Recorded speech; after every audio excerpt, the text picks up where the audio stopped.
Hi guys, my name is Sarah, and today we're going to be going over how we're going to select or create equations based on graph roots. So graph roots are basically also known as our x-intercepts, where the value of x is determined when y is equal to 0. So we should write it down. So x-intercepts or zeros or roots are also known as the value of x when y equals 0. Make sure you know that. Just keep that in the back of your mind.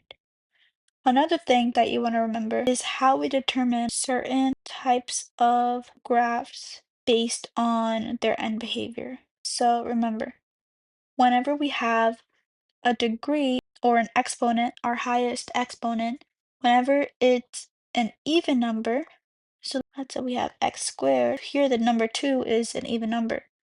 So we're going to have a parabola shape. And since it's positive, it's going to point upward like this. So so the y values, whether it's on the left or the right, they're both going to be going in the same direction. However, if we have, let's say, a negative x squared, where it's negative, but it's still even, it's actually going to be going downwards. It's still parabola, but now both of these end behaviors are going down to negative infinity. Now let's say if we have an odd degree, say we have positive x cubed, it's positive, but the 3 is odd. So now we're actually going to have a graph that kind of looks like this. So where x is approaching positive infinity and y is also approaching positive infinity.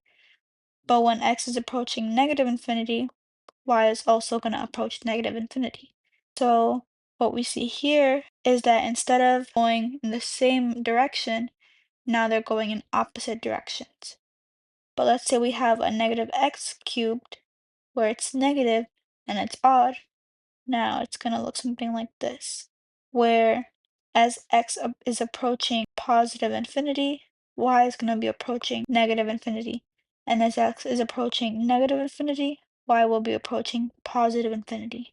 So just keep that in the back of your mind, and it's going to help us determine what our equation is going to look like. So here to the left is our practice problem. So we have two red dots on certain points on our x-axis, which represent our roots. So we have one at 3, 0, and we have one at -1, -2, -3, -4, -5. So these are our x-intercepts, meaning that when y is equal to 0, these are the values of x whenever the graph intersects. So we can figure out what these are if we actually make them equal to 0.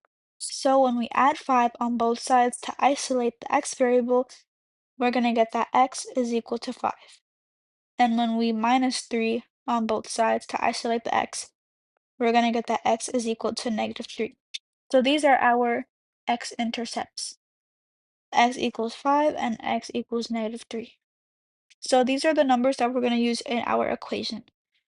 So we can first start off by writing down x plus 5 and x minus 3.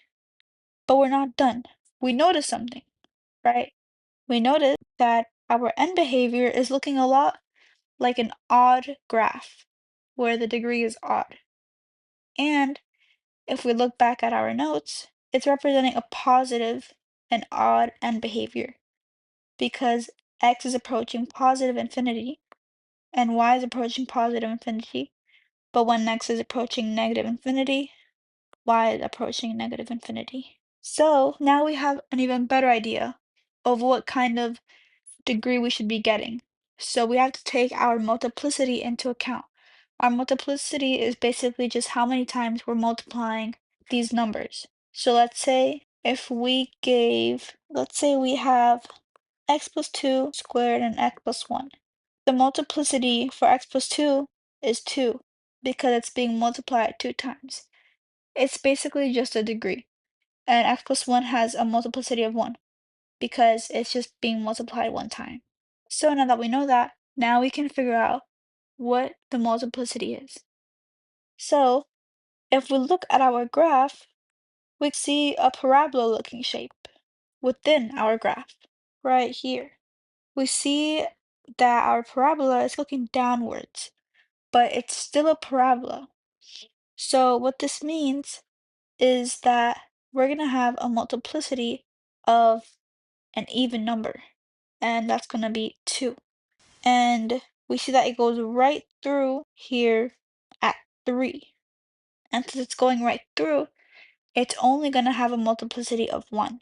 We don't even have to include the 1, but I'll show you why this matters. Once we actually start to distribute these values or simplify them, this translates to times x plus 5 times x minus 3. And as we see, we have an x being multiplied 3 times, which gives us x cubed. And guess what? Not only is x cubed positive, but it's also odd, which matches with our end behavior.